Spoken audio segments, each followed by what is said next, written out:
जय श्री राम। शकुंतला दुष्यंत के महापराक्रमी पुत्र भरत के महापराक्रमी महातेजस्वी रहे राष्ट्र भारत की जय।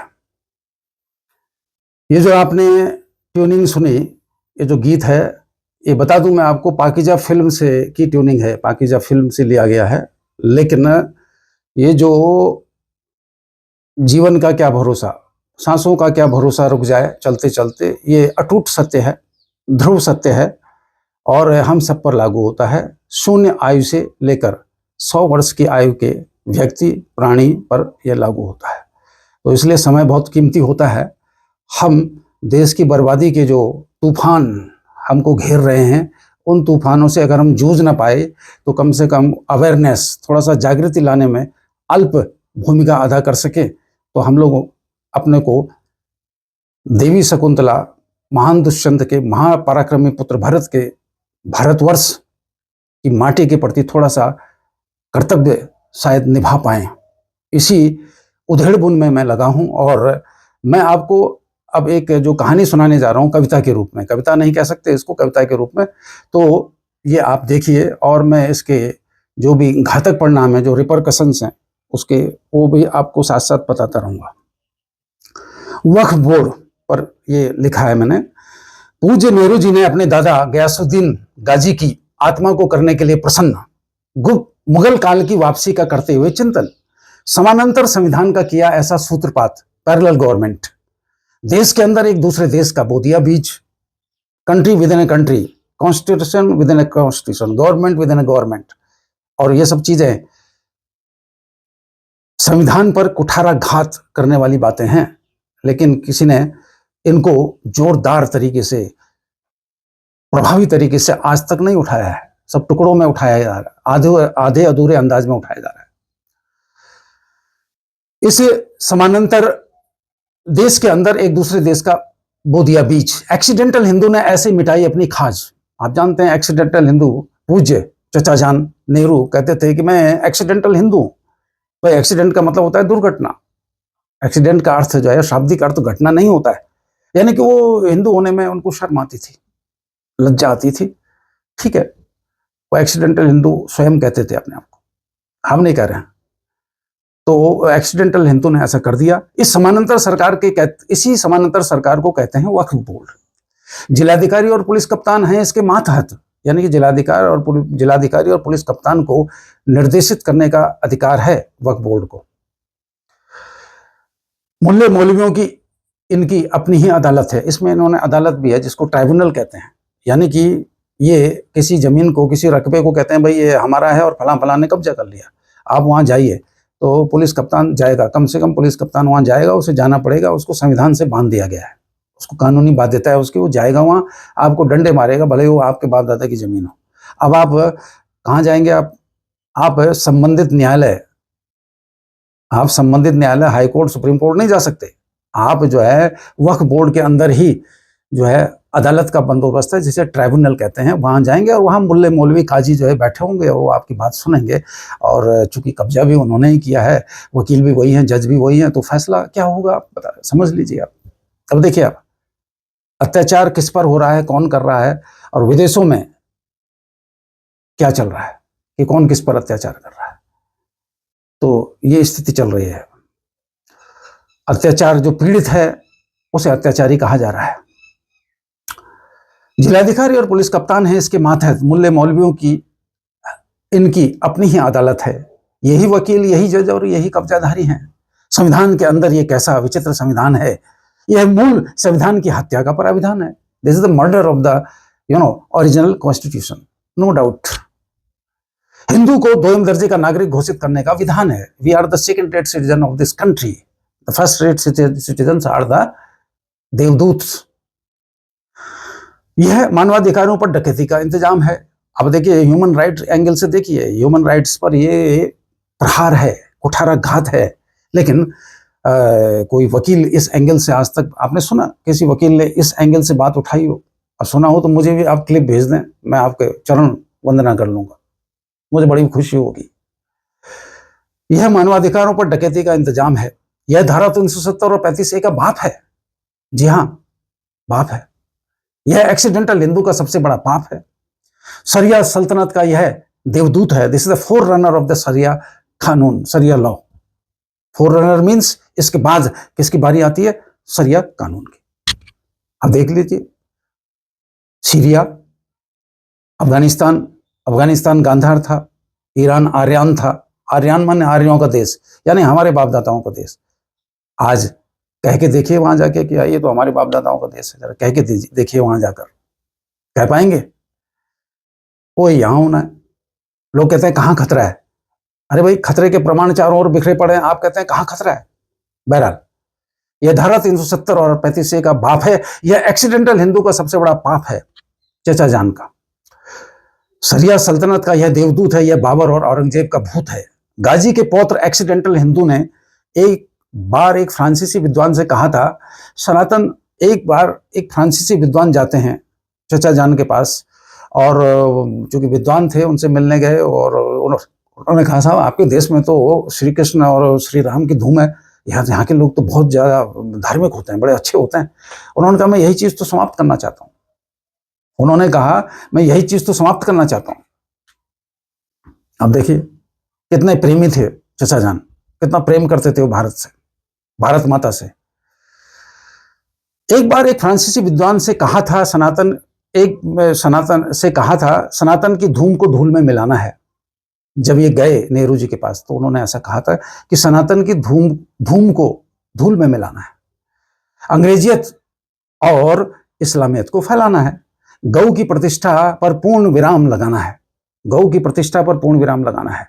बच्चों के प्यारे चचा ने अपने जाहिल दोस्त से मिलकर, उनका एक जाहिल दोस्त था जो मक्का में, मदीना में, मक्का में शायद मदरसे में जाता था छोटी उम्र में, और बल्कि मदरसा भी छोड़ दिया उसने बीच में, और किसी स्कूल का मुंह नहीं देखा। और ऐसा व्यक्ति, ऐसा जाहिल, आप तकनीकी रूप से उसे जाहिल ही करेंगे जिसने कॉलेज और स्कूल और जो है का मुंह ना देखा हो, तकनीकी रूप से ऐसा ही कहा जाएगा, मन भाई भले ही आपका कुछ भी कहे।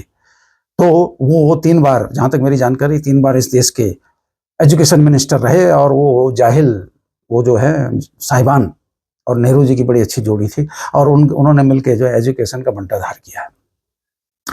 बच्चों के प्यारे चाचा ने अपने जाहिल दोस्त से मिलकर किताबों में भारत के दिव्य पुरुषों को पिद्दी बना दिया, प्रतापी महापुरुषों को ताड़ से तिल बना दिया, इतिहास की रीढ़ निकालकर पिलपिला कर दिया, वामपंथ और शरियापंथ को बुलंद कर दिया, हमारी पीढ़ियों की तेजस्विता को कुंद कर दिया, ब्लंट कर दिया, यानी कि हमको तेजस्विता और पराक्रम से वंचित कर दिया, बड़े सुनियोजित ढंग से। This is the conspiracy.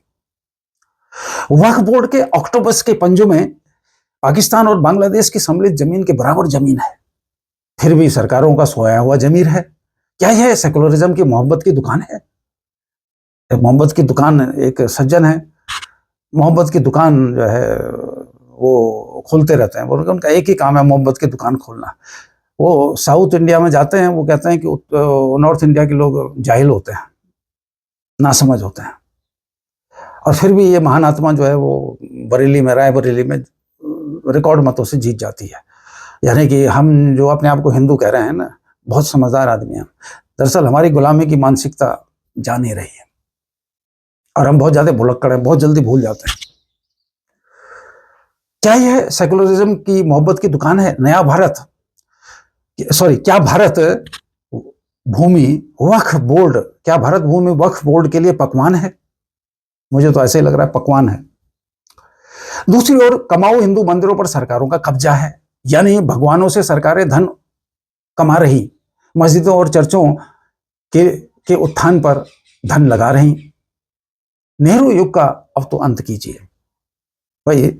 देखिए संविधान क्या कहता है, संविधान बराबरी की बात करता है ना। बाबा साहब, आप सुबह से शाम बाबा साहब का देखिए कितना शोर रहता है, ठीक है ना। बाबा साहब के शोर में क्या राम, क्या अर्जुन, क्या भीम, क्या श्री कृष्ण, क्या शिव शंकर, बाबा साहब की धूम है। तो जो बाबा साहब की धूम है, तो बाबा साहब के संविधान में तो बराबरी की बात की है। Directive principle of state policy, जहां तक मुझे याद है, संविधान का 4था चैप्टर, ठीक है, वहां कितनी बड़ी महान बातें की गई हैं, बड़ी दिव्य और बड़ी भव्य और बड़ी नैतिक बातें। भाई कहाँ गया वो नैतिकता? ठीक है, कोर्ट में आप चैलेंज नहीं कर सकते डायरेक्टिव प्रिंसिपल स्टेट पॉलिसी के प्रोविजंस को, परंतु अंतरात्मा की अदालत में तो चैलेंज कर सकते हैं भाई, तो बराबरी पे लाइए ना उनको। आप जो है, आप कब तक दामाद बना के रखेंगे, कब तक दामाद रहेंगे? भाई दामाद की भी तो एक उम्र होती है।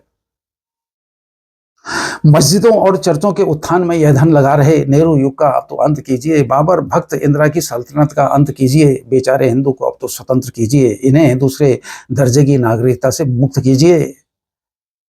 And up this second rate citizenship status of Hindus, please do it. यदि आपसे इस बोर्ड का नहीं होता खात्मा, कोई बात नहीं, हिंदू मंदिर बोर्ड का गठन का मार्ग प्रशस्त कीजिए। हिंदू लोगों को कह दीजिए भाई आप भी जो है ना वक्फ बोर्ड की तरह आप भी ऐसा ही बहुत अच्छा एक बोर्ड बना लीजिए, और आप भी आपकी भी अदालत बना देते हैं, ठीक है। वो जो सुप्रीम कोर्ट और हाई कोर्ट है वो आपके लिए कुछ नहीं होगा, और आपकी भी अदालत बना देते हैं, और भाई ठीक है भाई, ठीक है, बस ठीक है। फिर आप दोनों बोर्ड आपस में लड़ते रहिए आपस में, है ना। और फिर दूसरी तरफ कहते रहिए बच्चों को कि भाई हिंदू मुसलमान मत करो, ठीक है। सारा अच्छी बातें बोलते रहो और सारी गलत बातें करते रहो जो देश के लिए विध्वंसकारी सिद्ध हो रही हैं। हिंदू मंदिरों को अपने चंगुल से बाहर कीजिए। हिंदू को बराबरी का हक दीजिए। महाराणा प्रताप को स्वतंत्रता संग्राम का जनक घोषित कीजिए। महाराणा प्रताप स्वतंत्रता संग्राम के जनक थे। कहा जाता है कि महाराणा प्रताप कूटनीतिज्ञ नहीं थे, गलत बात है। महाराणा प्रताप कूटनीतिज्ञ थे, लेकिन वो मानवता, इंसानियत और नैतिकता को कूटनीति से ऊपर रखते थे। कूटनीति उन्हें भी आती थी। बिना कूटनीति के उन्होंने अकबर से सारे किले, गोकुंदा सारे के समेत सारे किले वापस ले लिए थे।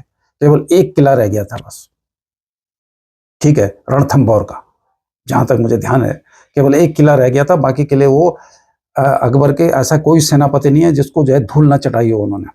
और तब भी हमें कहा जाता है कि महाराणा प्रताप हारे थे। अरे अकबर का ऐसा कौन सा सेनापति है जो अकबर से, महाराणा प्रताप से ना हारा हो? बता दीजिए उसका नाम। सब हारे। 7 महीने अकबर ने भी डेरा डाला था महाराणा प्रताप से। तो महाराणा प्रताप से डर करके जब उसे लगा कि महाराणा प्रताप मुझे घेर के समाप्त करने वाले हैं, भाग गया। 7 महीने बाद भाग गया। और आप कहते हो कि अकबर जीता था और महाराणा प्रताप हारा था। अरे जीत और हार के पैमाने तय कीजिए भाई। इतिहास अपनी मर्जी से करोगे तय। महाराणा प्रताप को स्वतंत्रता संग्राम का जनक घोषित करना बहुत जरूरी है। उन्होंने हमें स्वाभिमान सिखाया। उन्होंने हमें स्वतंत्रता, हमारे हृदयों में स्वतंत्रता संग्राम की चिंगारी उन्होंने रखी है। वो चिंगारी सबके हृदयों में बुझी नहीं है। कई लोगों के हृदयों में वो चिंगारी अभी जिंदा है। उन्हें उचित सम्मान अभी तक नहीं मिला है। इसलिए मैं फिर दोहरा रहा हूं, महाराणा प्रताप को स्वतंत्रता संग्राम का जनक घोषित कीजिए। शिवाजी महाराज के हिंदवी स्वराज पर नोट जारी कीजिए।